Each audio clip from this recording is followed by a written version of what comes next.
Hi everyone, Cam here from Yes Auto, and I've been a motoring journalist for many years now, but believe it or not, I've never driven one of these, a Mazda MX-5, but obviously, clearly that all changes today.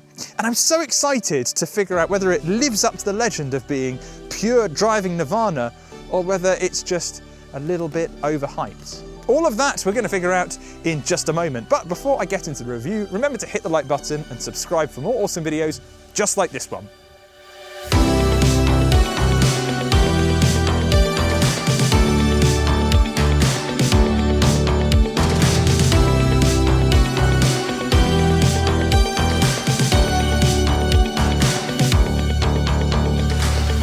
This version of the MX-5 has actually been around for quite some time now. Although it's gone through some mechanical updates here and there, visually it's exactly the same as the one that launched a few years ago. And well, I think it's the best looking one to date. It just mixes in a really beautiful aesthetic with aggressive looks, particularly around the lights and this fantastic grille, which just gives it such a distinct face.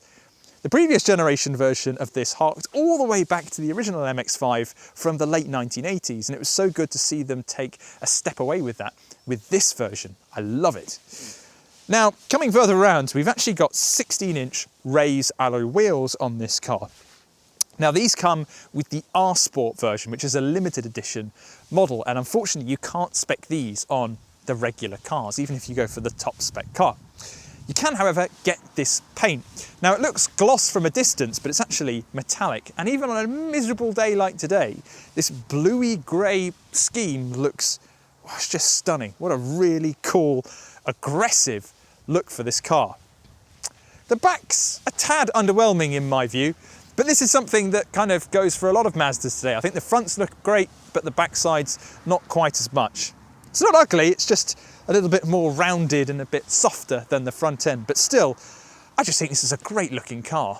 So this is a two-seater sports car, so the boot isn't going to be massive or gigantic or whatever, but it's 130 litres. And if you go for the RF, which is the Targa Top version of this, it does shrink a little bit, but they're pretty decent. I would say you could get one medium-sized suitcase in there or a couple of overnight bags. So I don't think you're going to be able to go around southern France for a week in this thing, or 2 weeks, but you could probably go and take it off somewhere for a nice weekend getaway. And one thing I wanted to point out while I was here is that you've actually got this quite big physical aerial, which is just hilarious. I don't think I've really seen one of these since the early 2000s. Anyway, to the engine. I've pre-popped the bonnet open, so this should be nice and easy. And it is! So, under the bonnet, we've got two engines to choose from. The one I've got here is a 1.5 litre petrol engine developing 130 brake horsepower and 150 newton meters of torque. And of course, power is sent to the rear wheels. There is, however, a slightly faster version, which is a 2 litre motor producing 181 brake horsepower and 205 newton meters of torque. However, that only applies to cars made in late 2018 onwards. Any that were before that actually produced 151 bhp, but still, it's still the fastest one to go for. Now, all of these roadster cars come with 6-speed manual gearboxes, but you can actually go for an automatic if you go for one of the RF models. But come on, it's a two-seater sports car. You've got to go for the manual, right?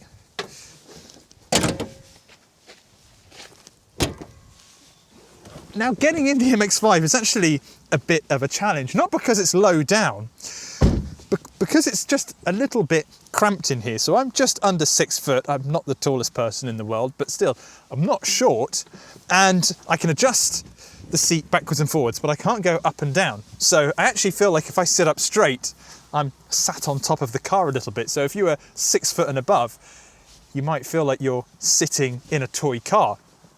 Now, on these newer models, that's 2018 and onwards, you can actually adjust the steering wheel backwards and forwards. But the thing is, if I have it in my ideal driving position, which is around about here, well, let me move the seat forwards a bit, around about here, my legs actually hit the steering column. So when I get in and out of the car, it's just a little bit of a faff.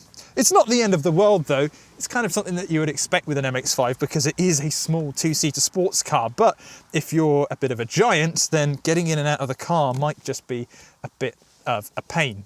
So you can get behind the wheel of an MX-5 for as little as £24,000. Now that gets you the SEL, which comes with the 1.5 litre engine, the same as the one that we've got in this car.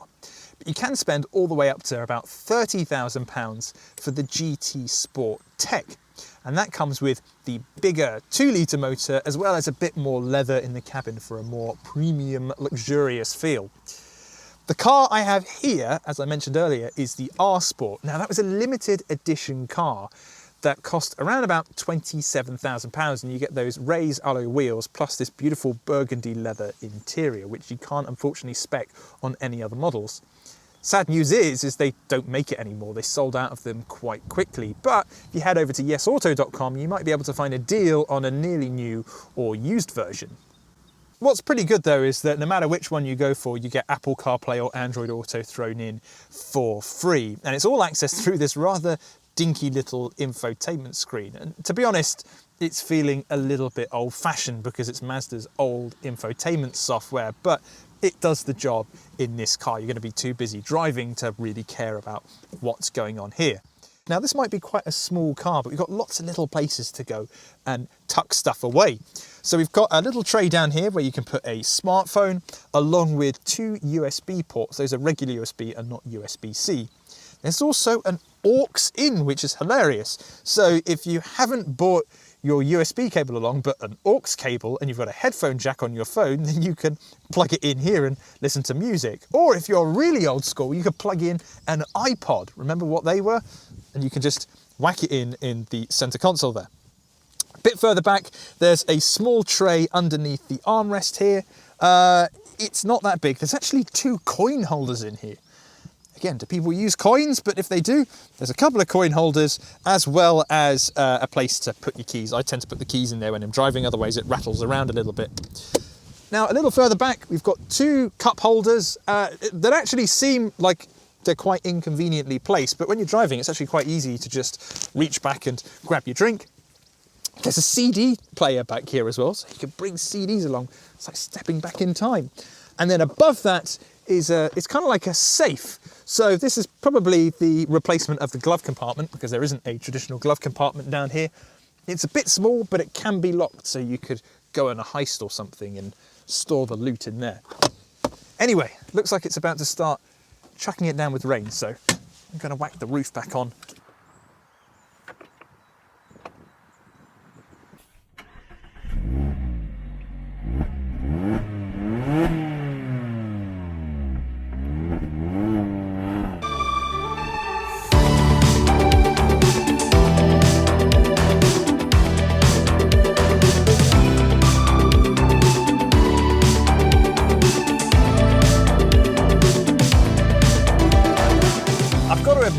When I first got in the MX-5, I wasn't blown away.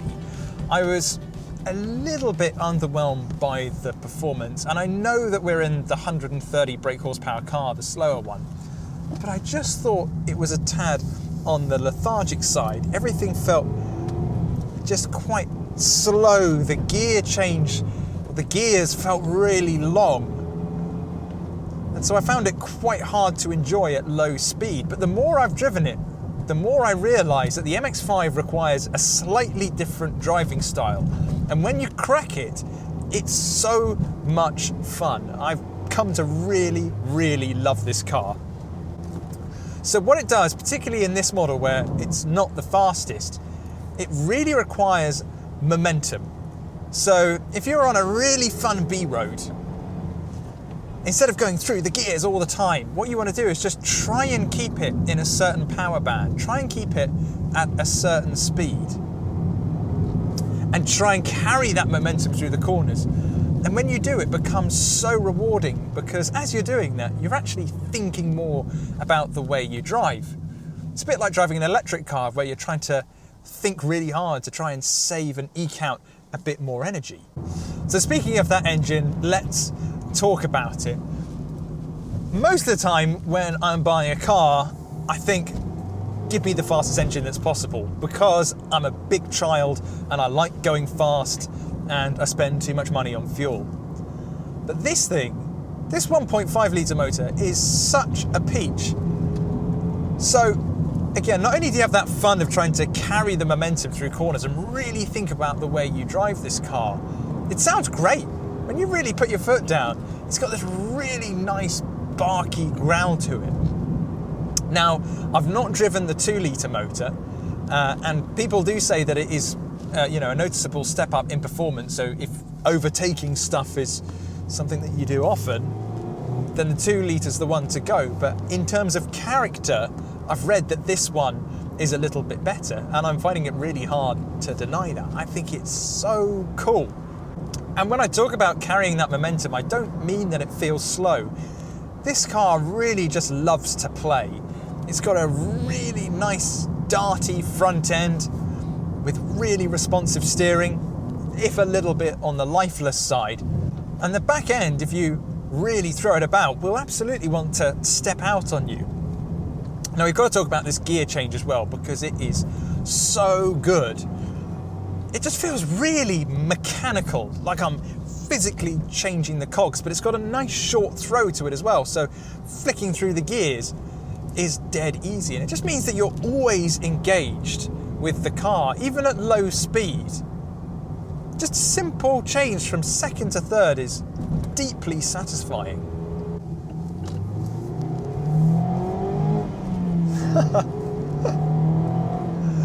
It sounds so good. And you know, the kind of overriding character of this car is one of an old school British sports car. It feels like a modern car in the sense that I've got all the cabin feels really wonderful, and I've got technology in here, but the way it drives is really old school in the best way possible. It's traditional. Now we know the MX-5 works brilliantly on a B road, but it's also got to do the same on a motorway, because, well, a lot of the time you've got to drive to B roads. Let's say you want to go away for the weekend to Scotland to go and drive on the North Coast 500, or do the same thing in Cornwall, go for a nice drive around the rural roads there. You're going to need to spend a lot of time on the motorway. But the good thing is that while it's a little bit noisy in here, we've got a fair bit of road noise, a little bit of wind noise, the MX-5 works really well on a motorway. So we've also got a little bit of tech, a little bit, to help us on motorway journeys as well. So I've got cruise control. It's not active cruise control though, so it doesn't adjust the speed depending on the speed of the car in front of you. And there's also some form of lane assistance, but it's merely to just tell you when you've gone over the white lines, and it can be turned off nice and easily by just pushing a button down by my right knee. But it won't actually position the car back into your lane. But overall, the MX-5 is surprisingly good on a motorway. Sure, it's not as good as, let's say, a proper dedicated GT coupe or something like that, but still, it's bearable to get from point A to point B, so long as point B is a really good B road. So let's sum up this MX-5. Let's go through the likes and dislikes, and I want to start with the dislikes. I'm not a massive fan of the driving position because A, I feel like I'm sat on top of the car a little bit, and I think if you're 6 foot or over, you might feel like you're in a bit of a toy car. And also, my knee hits the steering column when getting in and out of it. But that's about it really. I love everything else about the MX-5. I love the sound it makes when you're really on it. I love the steering, and that even though it's a little bit numb, it translates really well to what the front wheels are doing. I love how direct it is. I love how playful it is.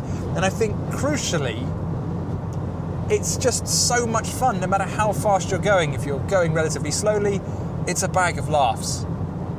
If you've really got your foot down, it really does demand your concentration. But if you're not a massive driving fan, and you just want something that looks cool and is fun to drive, it's dead easy to get into and just start having fun with it. So, if you've been thinking about an MX-5 and you just need a little bit of a nudge, I hope I can be that nudge, because I would love it if you headed over to yesauto.com right now and picked up an MX-5 because they are so good to drive and absolutely lived up to the hype. What a great car.